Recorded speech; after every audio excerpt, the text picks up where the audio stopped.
Nous avons voulu profiter de l'occasion qui nous avait été offerte par l'autorité de tutelle, c'est-à-dire Madame la ministre de la Pêche, de publier la liste des navires au Sénégal pour nous ouvrir vers nos amis de la presse pour d'une part expliquer les tenants et les aboutissants de cette liste, contribuer à donner des informations fiables aux journalistes parce que nous comprenons que c'est un métier difficile et à travers les explications que nous voyons dans la presse, nous savons que certaines choses sont bien comprises mais d'autres ne le sont pas bien.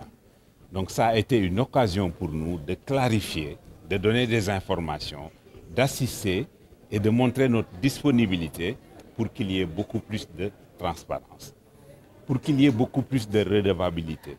La redevabilité, c'est en sorte l'obligation des pouvoirs de rendre compte, d'expliquer les décisions qui sont prises et de se soumettre à un processus de contrôle.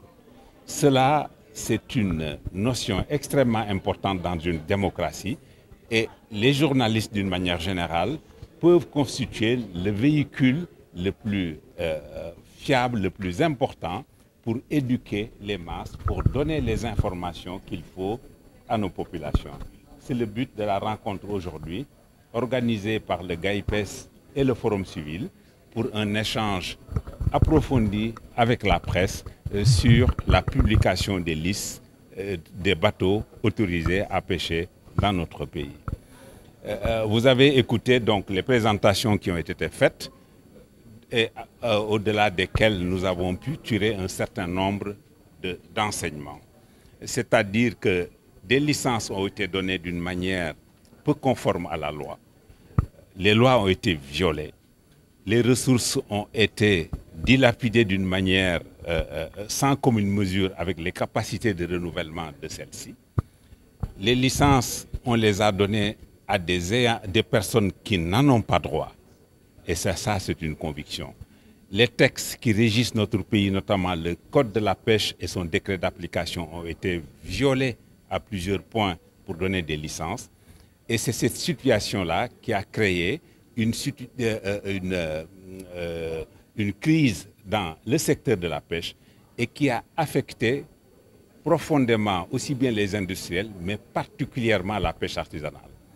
Tout le monde sait que la pêche artisanale est le poumon de l'économie halieutique dans notre pays, parce qu'elle débarque pratiquement entre 80 et 90% des mises à terre. Donc affecter ce segment de l'économie qui nourrit nos populations, c'est effectivement expliquer en partie les difficultés que nous avons vécues dans la pêche d'une manière générale, mais dans le tissu social, parce que cela s'est traduit par une émigration clandestine sans commune mesure, due à la paupérisation des pêcheurs d'une part, des mareyeurs et des métiers connexes qui se trouvent dans le secteur maritime en général.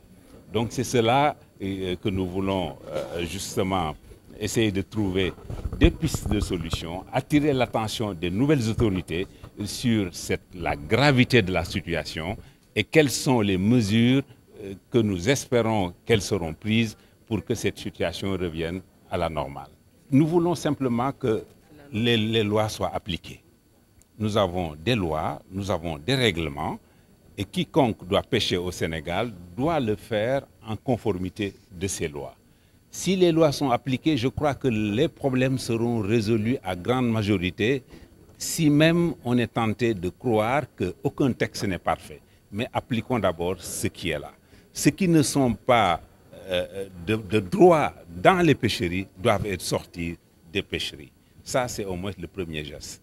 Et je pense que ce que la liste révèle montre qu'il y a énormément d'anomalies et c'est déjà un premier pas que d'avoir publié cette liste, qui devient une situation hors norme, mais c'est en toute transparence que cela devait se faire. Il n'y a aucune difficulté à publier une liste de navires qui travaillent dans un segment d'une économie. C'est tout à fait normal. C'est ce que nous avons toujours réclamé.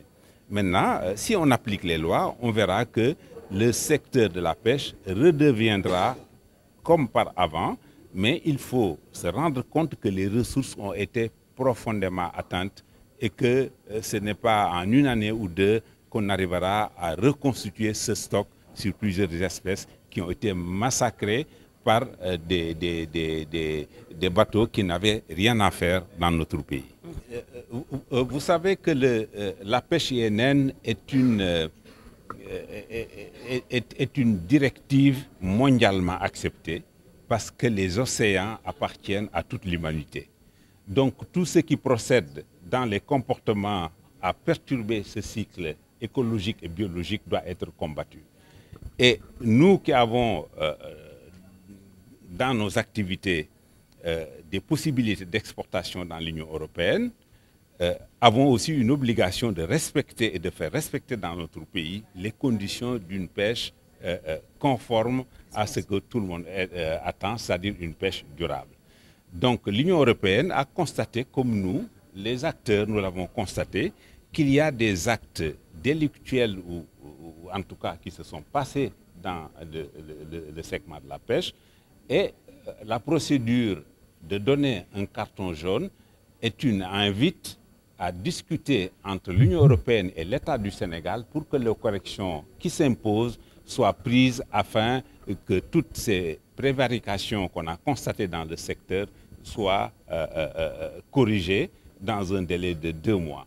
Donc je crois que les parties ont conscience que c'est important de revenir à la norme dans les comportements, de revenir à la norme dans les manières de pêcher, et nous espérons que ce dialogue qui sera entamé sera un dialogue constructif pour que des décisions soient prises avant que la situation ne dégénère pour aboutir à des positions beaucoup plus contraignantes qui nuiraient aux relations d'exportation et d'importation entre nos pays et l'Union européenne.